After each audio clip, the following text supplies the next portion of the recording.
Amahoro y'Imana abane namwe bakunzi ba televiziyo Heritage, ndabashimiye ko mwongeye kubana natwe muri kino kiganiro.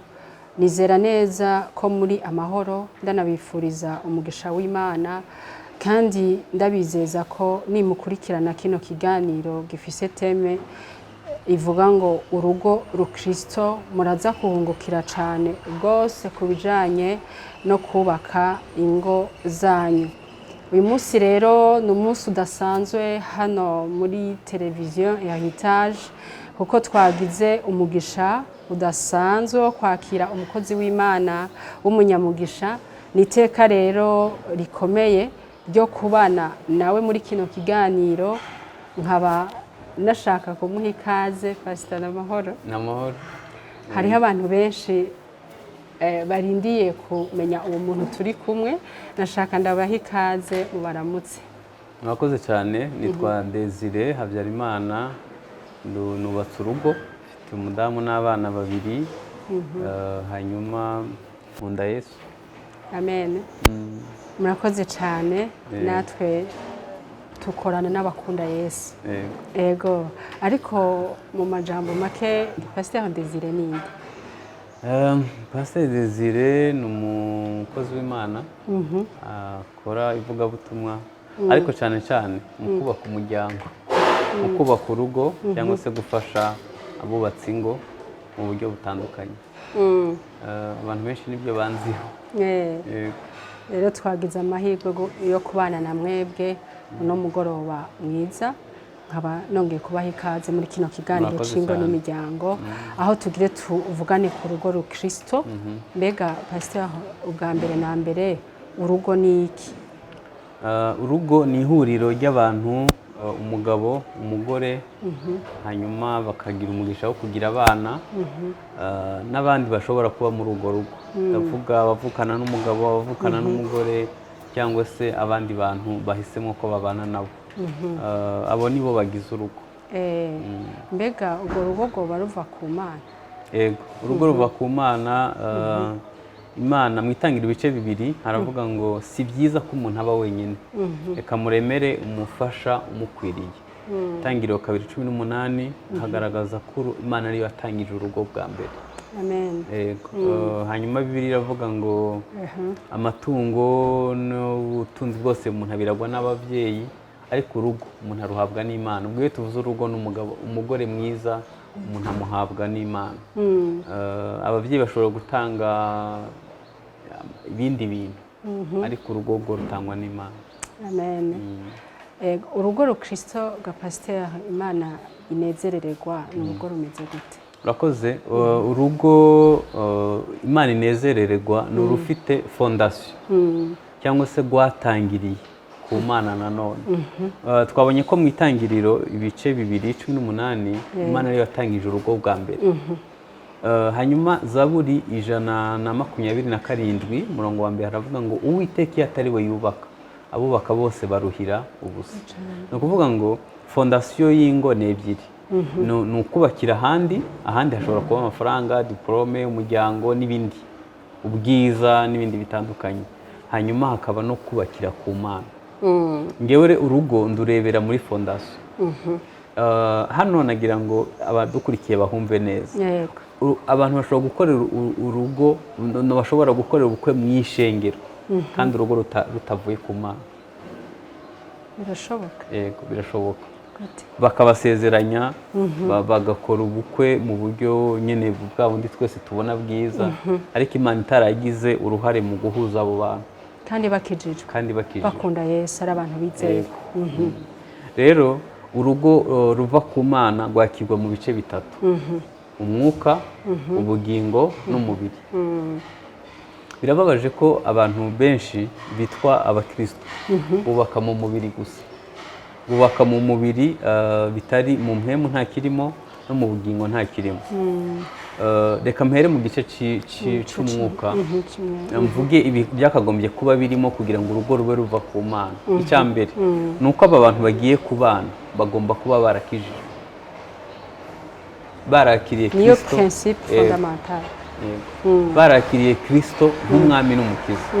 Mbonereho kubwira abajene nabo ntibazareka gukurikira Heritage muri iki kiganiro cy'umuryango. Ntitwemera ko umuntu ukijijwe abana n'udakijijwe, ko Bibiliya iravuga ngo umuco n'umwijima ntibibana. Niba umuntu mudahuje agakiza, mwe mwarakiriye kirisito umwe, ntuzagerageze. Iyo maze imyaka myinshi ndi umupasiteri, nagiye mbona abakobwa benshi aza akambwira ati nabonye umuhungu, hanyuma we mumbatirize ibindi nzimenya. Nkambwira ariko nubwo mbwira ngo mukubatirize nturi Imana ihindura abantu. Nkunda kubasomera wa murongo igihe Yesu yari mu masengesho y'iminsi 40 agategwa na Satani, akamubwira ngo hindurira ibuye ribe umugati. Utekereza ko Yesu byari kumunanira? Yari kubikora, ariko abitegetswe na Satani, yari kubakoza icyaha. Ibuye ushobora kwibwira ko ryahindutse umugati, ukavuga ati azomwerera imbuto, azahinduka, ariko amaherezo rizoba ibuye, kuko nturi Imana ihindura imitima. Urugo rwakirwa mu gice cy'umwuka kuba mwembi mwarakijije. Icya kabiri, mugomba kuba ibyo mwizera ari bimwe. Turebe uyu mujyi wuzuyemo imyizerere iteye ubwoba, kandi ni kimwe mu bisenya ingo. Reka nguhe akarorero. Niba nk'ubu hari inyigisho zitwa ubuntu butangaje, zivuga ko ibyaha twakoze kera n'ibyo dukora ubu n'ibyo tuzakora ubutaha byose byababariwe. Ushaka wasambana, ushaka wanywa inzoga, edayeri nta n'impamvu yo kugira umutima ugucira urubanza kuko byarababariwe. Uyu muntu ntazoguca inyuma. Ni ukuvuga ngo naguca inyuma nta mutima uzoba umucira urubanza, kubera ko imyizerere afite imubwira ko bitari icyaha. Ni ukwibaza rero ngo abantu bagiye kubana ibyo bizera ni bimwe. Hari n'amadini amwe n'amwe n'amatorero yemera polygamy, akavuga ati abagore bose ntacyo bitwaye. Ni ukwibaza ngo uyu muntu tugiye kubana ntiyemera polygamy. Imyizerere yiwe ni ukuri kw'ijambo ry'Imana, yizera Bibiliya nk'ukuri kw'ijambo ry'Imana.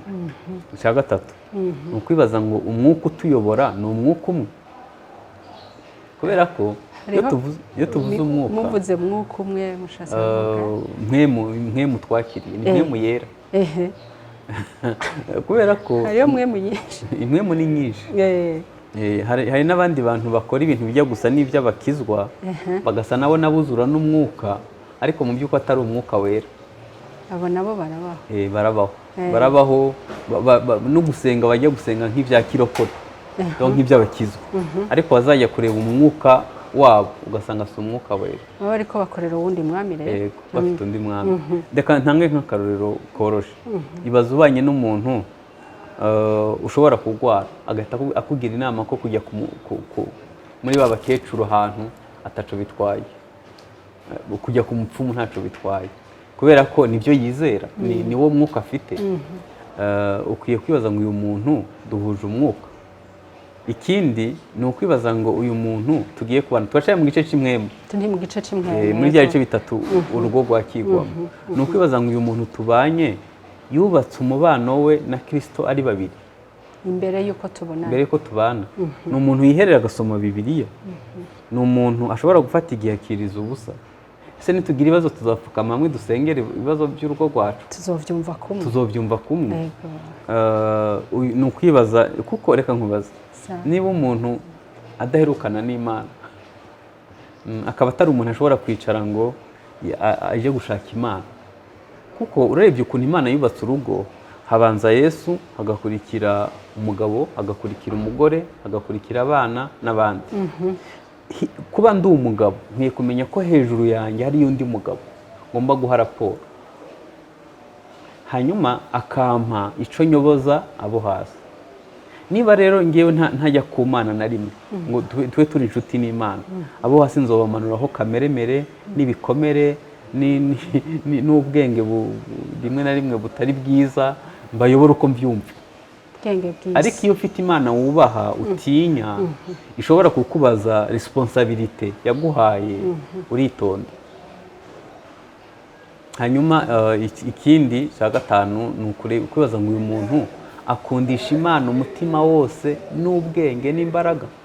Ntanga urugero nko ku bagabo, Bibiliya iravuga ngo mukunde abagore banyu nk'uko Kristo yakunze itorero akaripfira. Iyo umuntu akunda Imana, gukunda mugenzi we biroroha, ariko iyo umuntu adakunda Imana, gukunda mugenzi we biravuna. Ahubwo urukundo ruhita ruhinduka ububata. Ububata ntabwo nzi icyo ari cyo mu Kirundi, ni esclavage. Uba imbata. Uwo muntu abaho akorerwa adashobora gukorera abantu. Bana mu rukundo, Yesu yaravuze ngo umwana w'umuntu ntabwo yaje gukorerwa, ahubwo yaje gukorera abandi. Niyo mpamvu yogeje ibirenge by'abigishwa. Mu rukundo umuntu ntavunisha undi. Mu rukundo musangira bike mukanyugwa. Mu rukundo ibintu biroroha iyo biri mu rukundo. Niyo umuntu akugiriye inama harimo urukundo ntabwo ukankamira, akubwizanya ubugwaneza kuko aragukunda. Niyo wakoze ikosa nawe abyishiraho kubera murakundana. Ariko iyo nta rukundo ruhari rwihanganira byose, rurenzaho muri byose, rudatekereza ikibi ku bandi, rwishimira ukuri, iyo rudahari birapfa. Nagira mbwira abantu badukurikiye ko abantu benshi bakundana n'abagabo babo n'abagore babo, ariko ntibari inshuti. N'abari inshuti si inshuti magara, kuko inshuti magara ni intimite. Umuntu inshuti nyene y'indani yo ku mutima yakadasohoka.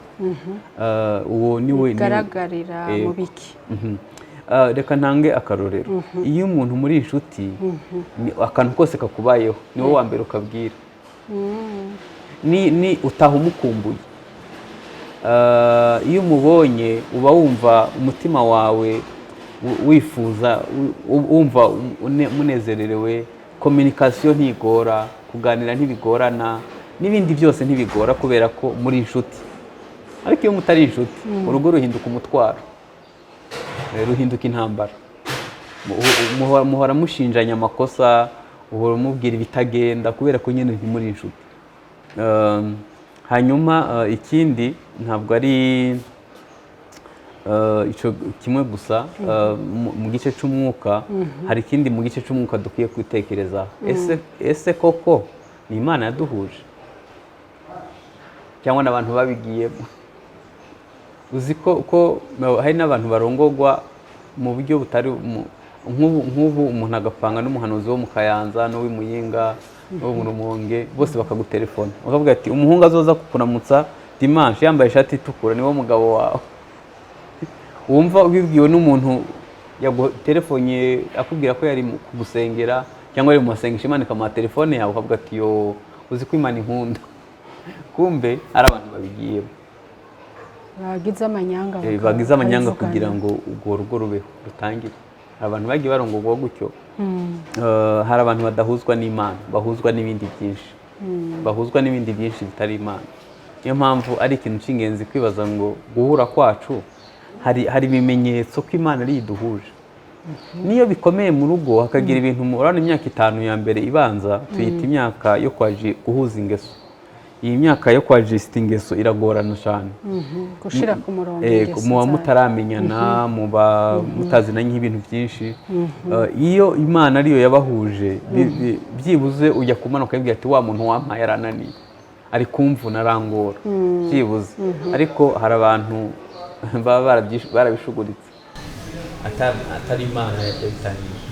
Icyo ni igice cya mbere cyitwa intego. Iyo ari Imana yabitangije naho kuba ari Imana yabitangije ntibivuze ko ibibazo bitabaho. Kubera ko uribuka umugani Yesu yaciye w'inzu yo ku rutare n'inzu yo ku musenyi. Imvura yaraguye izana imivuni n'ibiti n'ibintu byose n'amabuye byikubita kuri ya nzu yo ku rutare, bisanga ntibishoboka kwiga kubera aho yubatse. Hanyuma byikubise ku nzu yo ku musenyi, kugwa kwayo kwabaye kunini. Icyo bishatse kuvuga ni Yesu ntigeze aduha garanti ko tutazahura n'ibibazo, ahubwo urufatiro twubakiyeho nibwo rushobora kugena niba inzu ikomera cyangwa idakomera.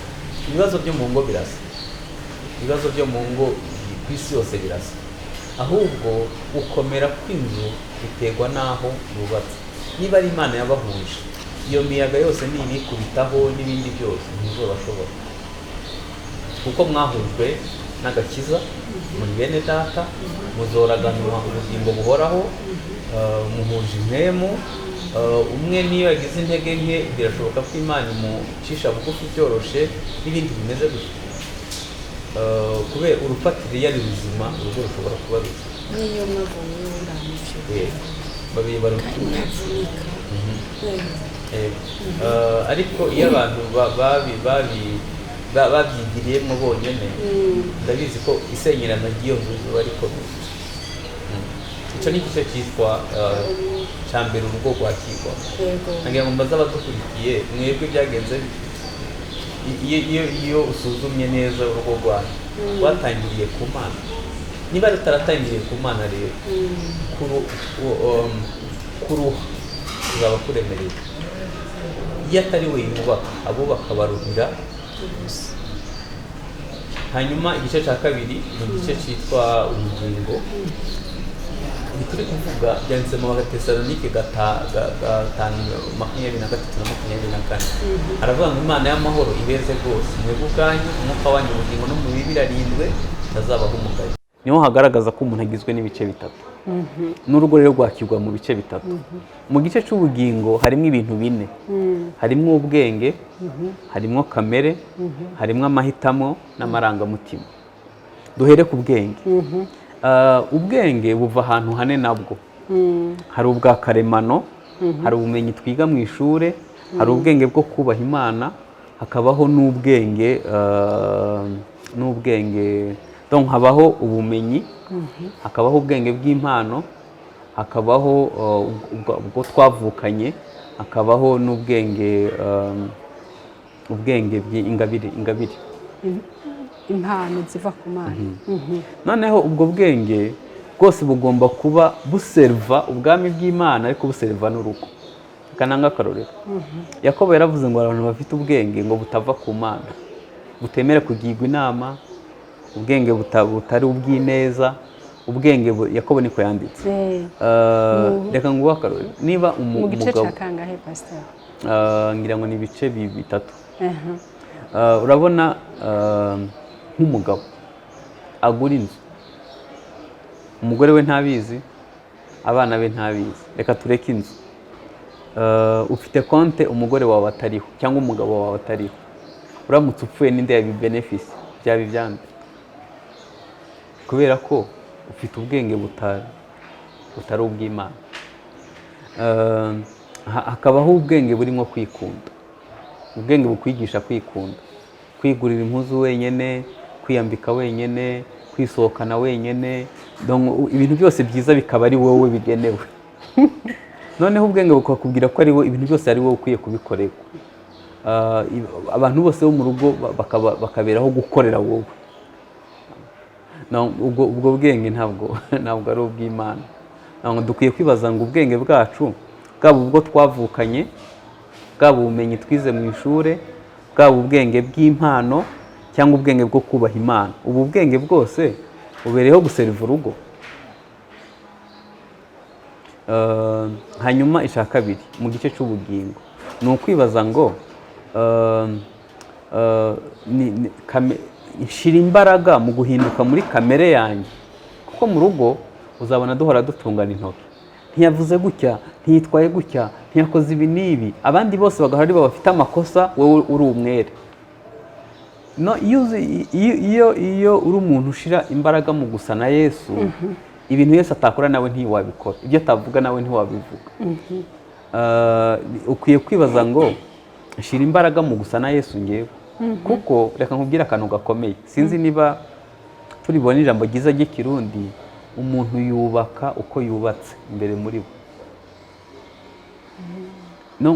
Uko nubatse urugo rwanjye birasa neza nuko nubatse imbere muri njye. Ndani muri wewe. Abahungu benshi akunda kuvuga ati ariko ninde mukobwa nzemera. Ahubwo ukwiye kwibaza ngo nkurikije uko nubatse ninde yanyemera. Ibyo bizogufasha mu kumenya uko wubaka urugo. Ni ukwibaza ngo ubwenge bwanjye bumurikiwe n'Imana. Hanyuma icya kabiri, ndi umuntu ushyira imbaraga mu guhinduka ngewe ubwanjye. Ureka nkubwize ukuri, nubwo urugo rwananirana ariko ukaba uri umuntu yamagisimije mu gukora ibyo yagombaga gukora. Nubwo mariage yokwanga usohokana amaboko yera. atakikurega mu maso nta mutima ugucira urubanza imbere y'Imana n'abantu. Rero uzasanga mu rugo kubera kudahinduka harimo na vengeance. Yanciye inyuma nanjye nzamuca inyuma ndamwumvishe. Akoresha amafaranga gutya nanjye nzayakoresha gutya. Abana twese twarababyaye ukabona abana murabakurura mwenda nko kubatanyura. Umwe akurure hano undi kurura yishira. Ibintu biza nka bene gutyo ubona birimo kamera. Hanyuma ikindi gice ni ikijyanye n'amarangamutima. Abantu benshi ikimwe mu bintu bisenya ingo nka 60% ni umutima ukomeretse. Nagira mbabwira abadukurikiye ko uko wubatse nanone birasa n'ibyo wahawe iwanyu. Reka ntange nk'akarorero. Kuba imfubyi murabizi ko ari ibyago umuntu agira, si amahitamo. Ariko umwana yireze atigeze abona papa na mama bakina, ntugire ngo azaba azi neza uko umugabo afatwa cyangwa umugore afatwa muri sosiyete. Ntiyigeze abibona. Nkemuyera iyo yagiriwe ubuntu akaba agakizwa akakira Yesu nk'umwami akizera Kristo, ntashobora kumuhindura. Yego ndabyemera, ariko reka nkubaza. N'abapasiteri bangahe yicaza abana akavuga ati hari igihe uzabura umugore w'umurundikazi yitondera ibi, umugore w'umukristo yitondera ibi, ugomba kuba wubatse gutya kugira ngo uzavemo umugore muzima. Ese uwo mwanya urahari? Ngira uhari. Niba uhari ababikorewe Imana ishimwe, ariko abatarabikorewe mumenye ko muzobikenera. Ngewe nubatse urugo rurangora. Umwaka wa mbere waramvunye cyane kubera ko twari dukijwe twese dukorera Imana. Byabagoye kubera byatugoye, communication yaranze hagati yamwe na mufasha wanyu kubera ko iwacu ndi imfura. Iwanyu muri imfura? Yego. Nakuze ndeza abana 8 tuvukana. Mwabaye imfubyi mukiri bato? Ababyeyi bari bahari ariko batumvikana. Hanyuma Imana igiye kumpa umugore impa umuhererezi utwenga kuva ku wa mbere kugera dimanche, kandi yabayeho neza. Kandi ngiye natwenga ari uko nibagiwe. Abo nibyo nta kintu na kimwe cyiza nari nzi kibaho, urumva? Ariko nta muntu yigeze kurinda ubwire mariage. Nta kintu cyiza, nta wigeze ambwira ngo ari uzabura umugabo. Kandi nakijwe ndi muto, ariko ayo mahirwe sinayagize. Hanyuma nikubita mu rugo ntawe nteguye. N'abakozi b'Imana ntaco babafashije. Ntaco bigeze babimbwira. Kandi nakuriye muri bo. Bibabera isomo rero kugira ngo ibyabashike ntibize bishikire abari mu shengero ryanyu. Yego. Nagira mbabwire ko umutima ukomeretse ugira uruhare mu gusenya ingo nyinshi. Kubera ko nta muntu atanga icyo atahawe. Niba papa wataragufashe mu ntoki ngo agutembereze mu ibarabara, niba papa mutarigeze mwicarana ngo mukine, niba utarakuze ubona papa akina na mama, niba utarakuze uhabwa agaciro mu muryango, uzi ko ari umuntu atakavuga ngo ni ngiye mugabo wa hano. Ese niba uri umugabo wa hano urinda kubitumenyesha ntitubizi. Ariko kuba wakuze udahabwa agaciro urashaka kukagaruriza mu bo mu bantu.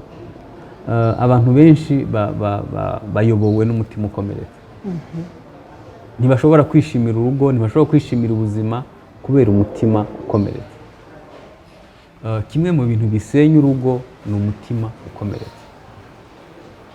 Uwo mutima uvugwa n'iki gakase? Iyo umaze kumenya ko ufite ibikomere ubizana kuri Yesu, hanyuma akabigukiza nk'uko yagukijije ibyaha byawe. Yesaya 61 haravuga ngo yaje kuvura ibikomere by'umutima, yaje kuvura imvune z'umutima. Hanyuma atanga ingurane ziva ku musaraba, akaba arizo aguha, akaba arizo uzosangiza abagize umuryango. Dukwiye kwemera ibyatubayeho, tukemera n'ico byadutwaye. Hanyuma tukibaza ngo noneho ibyiza nihe twobikura. Kujya kuri Yesu akabiguha, ukazabiha abandi. Amen. Mu gice cy'ubugingo nanone habamwe agace kitwa amahitamo. Dukwiye kuba afite amahitamo yose mu kubaka urugo avuga ngo ku kiguzi cyose bizonsaba kuri piri yose nzoyitanga ariko urugo rubeho. Iyo amahitamo twajya kuyasanisha na determination cyangwa donc ni icyemezo umuntu yafashe ati nibyo nahisemo nibyo nkunda uyu niwe nahisemo nubwo abantu bose bomwanga kandi ikiguzi cyose bizonsaba nzogikora kugira ngo urugo rubeho. Hanyuma mu gice cy'umubiri harimo isezerano murigirana muri babiri, hanyuma harimo umuhamagaro niwo utuma utera amahema ugasezera iwanyu ukabasezera, harimo igihango gihamishwa kuryamana ni ubumwe buva kuri umugore we cyangwa kuri umugabo we. Hanyuma harimo kuzuza inshingano ni responsibility aho umuntu aba umugabo nyene yuzuza inshingano. Nitugira umugisha ikindi gihe tuzovuga ku nshingano z'umugabo n'inshingano z'umugore. Hanyuma ikindi harimo abana nabo bakirwa mu bice bitatu: umwuka, ubugingo n'umubiri. Hanyuma mu mubiri harimo gukemura amakimbirane kuko Yesu ntigeze atubwira ko tutazahura n'ibibazo no kuba umwe ari umugabo undi ari umugore nabwo ubwabyo bizana amakimbirane. Ni ryari umuntu yishimira ubudasa akageza igihe abwizihiza. Kuba tudakora ibintu kimwe, tudakunda bimwe. Nk'ubu ngiye nkunda indabyo, madamu wanjye mwe mukunda amashurwe. Madamu ntiyayakunda cyane. Urumva n'imiterere ntabwo yari imeze kimwe.